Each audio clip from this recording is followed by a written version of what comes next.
I'm Jenica Becca, and you're watching a special edition of the Cattle Show. Are you interested in making money? Want something a lot stronger than the stock market? Well, consider this. How about creating an awesome herd of cattle? Not just any herd. I'm talking about America's original beef breed, a herd of Santa Gertrudis cattle. We will be hearing from many ranchers who will be sharing some of their secrets of success. Some of the main points of our discussion will include feed efficiency and high performance, making money in the feedlot while retaining ownership of Santa Gertrudis steers all the way to harvest, the Star 5 replacement females, as well as some of the major benefits of the purebred herd, the significant value Santa Gertrudis cattle bring to the commercial industry, and one of my favorite topics, from the show ring to the feedlot. Come on, I can't wait for you to see this.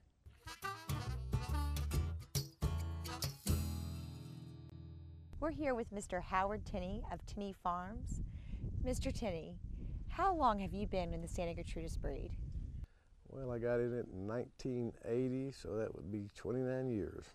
How large is the operation that you run? We run about 2,000 acres all total right here in different lease spots and, and what we own as well, but we have them all broke out in probably 30 different pastures. Let's talk about your show string. How good are these animals in returning to the pastures after they've been on the show string? Do they need special treatment? Anytime you've had any animal up, even gathering up animals out of the pasture, bulls that you bring in for the winter, you have to pretty much precondition them and get them slowly acclimated back to the normal pastures that they're going to be serving. You can't just jerk the feed bucket out of them and kick them out. But all of our cattle have transitioned with no problem back to the pasture, back into the breeding program.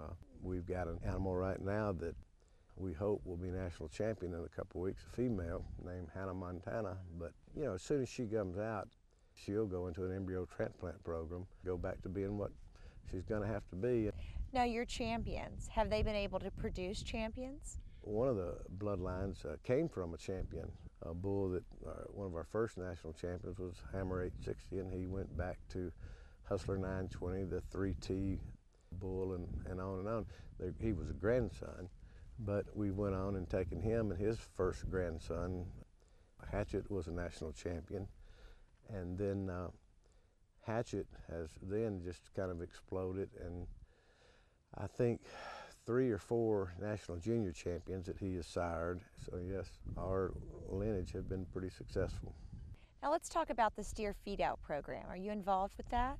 2 years ago, sending our steers to the King Ranch, and I'd even done it before, many times before as individuals.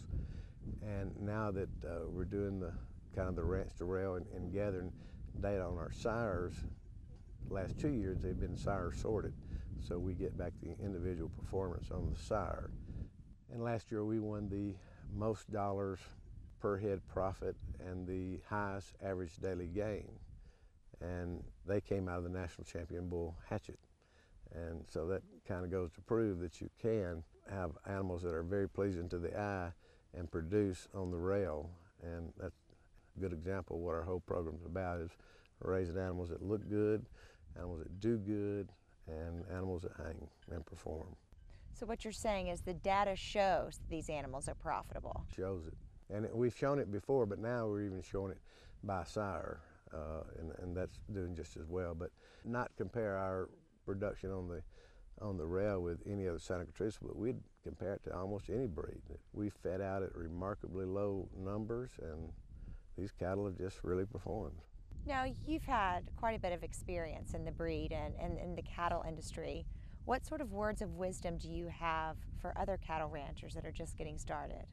I would just say stay focused on what you're trying to do and put your heart and soul into what you're doing. If you're going to invest in these things, show up, become active, pay attention to what's going on in your state, in your community, and get involved with everything that the breed has to offer for free and everything the industry has to offer. But it's not like Field of Dream, put them out there and they will come. You got to go get them, Mr. Tinney, it's obvious that the Santa Gertrudis cattle have been successful for you, but why did you initially get started in the breed?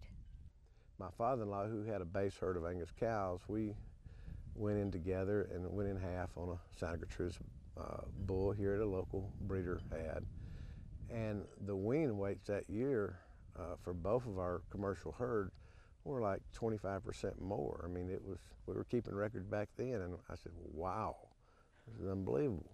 You know, I study and I go back to the King Ranch, one of the largest ranches in America, could breed any kind of cattle they wanted. And the one thing I know is that they fed them out, retained ownership all the way through the end. So they were entrenched in the performance side of the business because they too could have any breed they wanted. But Santa Gertrudis performed down there in the pasture, on the field, on the plate. And it just seemed crazy to try to get into anything else. The show stick in hand, you enter the ring with confidence, knowing champion genetics are on the other end of your lead. Tinney Farms has been breeding champions since the 1980s, and Tinney Farms' Ultimate Herd Sire Collection is ready to make future champions for you. Pick yours October 10th at the Alabama Connection Sale. Tinney Farms also has show prospects for sale, private treaty. Are you ready to be a winner?